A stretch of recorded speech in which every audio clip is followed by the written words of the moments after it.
Assalamualaikum everybody. Today we are going to be making a vanilla bunted cake. This one is more healthier because it does not include as much sugar and absolutely has no butter. Without further ado, let's get started. For this recipe, you will need 3 eggs, 1 tablespoon of baking powder, half a teaspoon salt, 2 1/4 cups flour, 3/4 cup sugar, 1 cup milk, and half a cup of oil. Now, let's put it all together. In a small bowl, you're going to add your flour,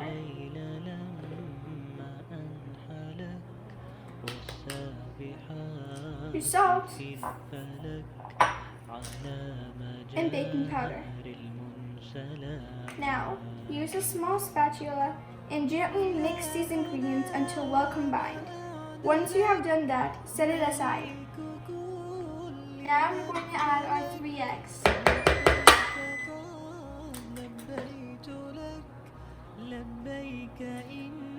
The second egg.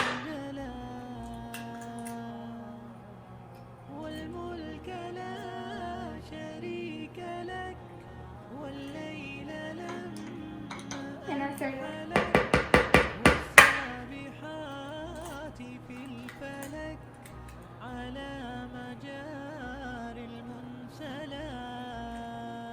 Now we're going to add our 3/4 cup sugar.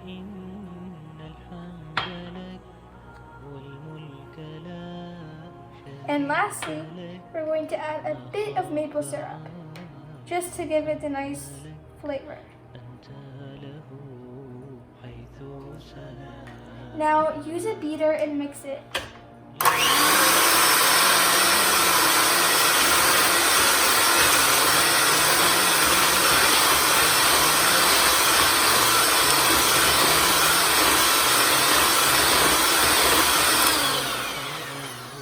And don't worry, if you don't have a beater, you can use a whisk. That is totally fine.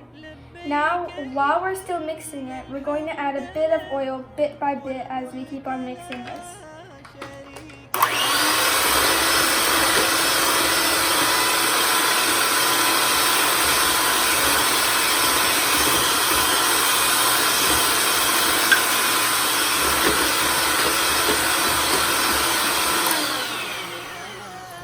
We're going to keep on mixing until we have made a ribbon. Now we're going to bring back our flour, which is our dry ingredients, and alternate between the milk and the dry ingredients. So you want to add a bit of this and mix it.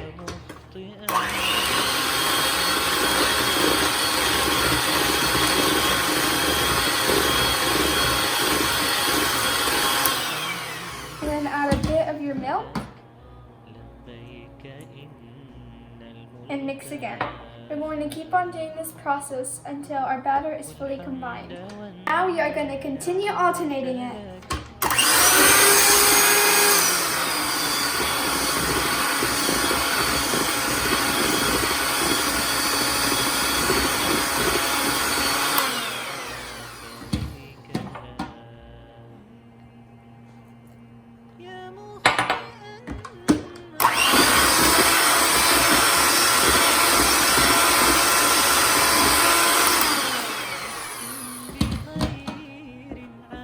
Almost there.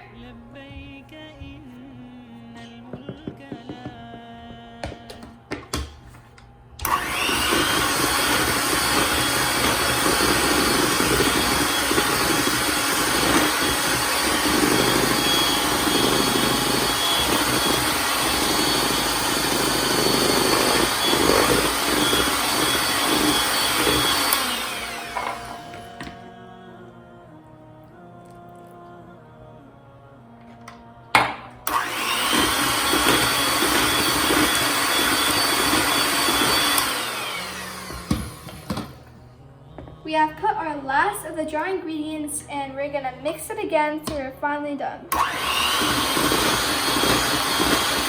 Just so you know,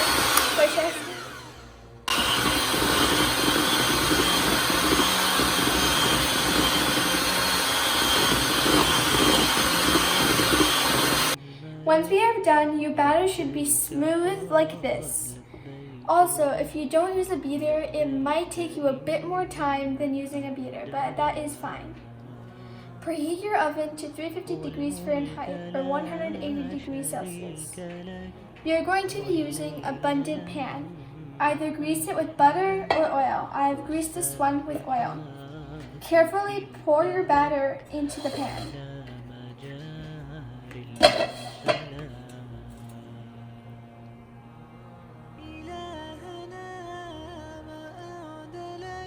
Now we have poured our batter into here. As you can see, it's very smooth and has spread evenly in the pan.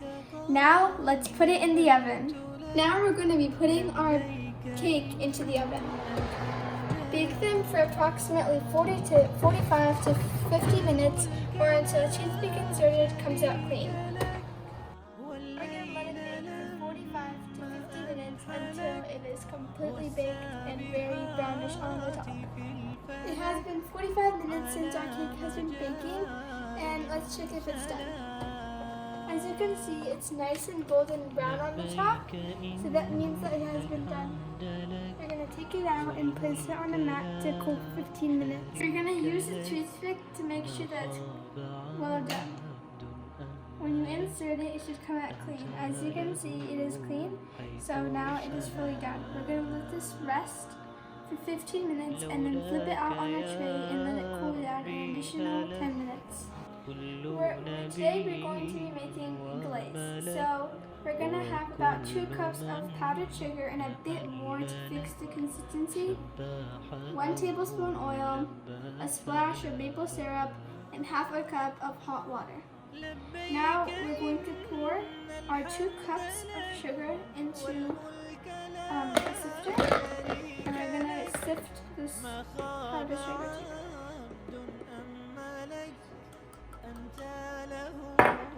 It might take a while, but it helps make sure that there's no lumps of powdered sugar when you mix your icing together. And usually you don't like icing like going into your cake and soaking into it. So right now we're going to make like a very thick icing, and it should not run off the spoon when you mix it. And after that, we're going to pour it over our cake and gently tap it so that it runs down the sides to give it a nice look. Once you have sifted your powdered sugar, you're going to add your oil, your maple syrup,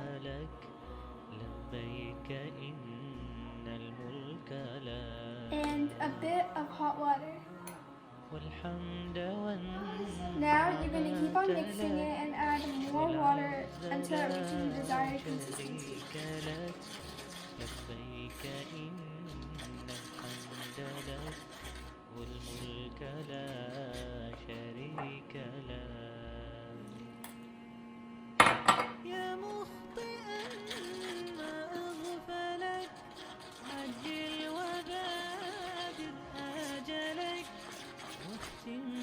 Consistency. The right consistency means it doesn't easily run off the spoon, which you can see it's easily running off the spoon. So we're going to add a bit more powdered sugar to harden it up a bit. And if it becomes too hard, don't worry, just add a bit more water. So we're going to keep on making sure that it reaches the right consistency. So it should not like easily run off the spoon. If it easily runs off the spoon, then you should add more of this. But if it becomes like a dough, then that means that you hardened it up too much, and that's totally fine. You can add just a bit more water. Now this one doesn't run off the spoon so quickly. It comes out in clumps, right? And before you do it, you want to look, because sometimes you can see little splotches of powdered sugar still left. So kind of push it onto the side and keep on doing that to break the clumps of confectioner's sugar from the batter. Once you have gotten it ready, we're going to move it into a Ziploc bag and then basically pipe it onto our cake. We're going to transfer this into a Ziploc bag. You can also use a piping bag, but if you don't have one, you can use a Ziploc bag like I am right now. You're going to move all of your icing into it. We're going to use a rubber spatula to carefully cut it out of the pan. So kind of press on the side so it can loosen it up. And then you're going to flip it on to another tray. So once you think you have loosened it up enough, try to do it in the middle too, because you don't want it to be stuck on the middle. So you're gonna push down. And once you've done that, take your tray, flip it over, take your cake, and flip it. Now what you're gonna do is kind of tap it gently on the sides to loosen it up and bring it out. Wow, look at that, our cake is finally done. Since we have put our glaze into our bag, we're going to now pour this glaze onto here. Take a knife and carefully cut the tip. And then we're going to take our glaze. Then quickly start taking your glaze and take it around in like a circular motion, because we're going to it's going to automatically start going down. So you're going to keep on doing that, and then it should go down. And you can see that it actually stayed white and it's not soaking into the cake. Because when it soaks into the cake, it becomes soggy, and you don't want that to happen to your cake, which is why we made our icing a bit hard so it wouldn't soak in. And if you like, you can add some decorations on the top. If you want to decorate it with pomegranates or chocolate chips or just sprinkles. Or you could just leave it like this too, which is like a classic way of leaving it. I hope you like this video, and I can't wait for you to show me some pictures that you have made. So please like below, smash that like button, and subscribe and turn on the notifications buttons. Thanks for watching, and I'll see you guys next time. Now that we had let our cake set for about an hour, you can see that the glaze has hardened, and it actually forms a nice layer over it and makes it taste good, and it is very moist, and you can see those bubbles that formed from baking it from like 50 minutes. When you bake it for a long time, then it starts to proof a bit and it becomes really good.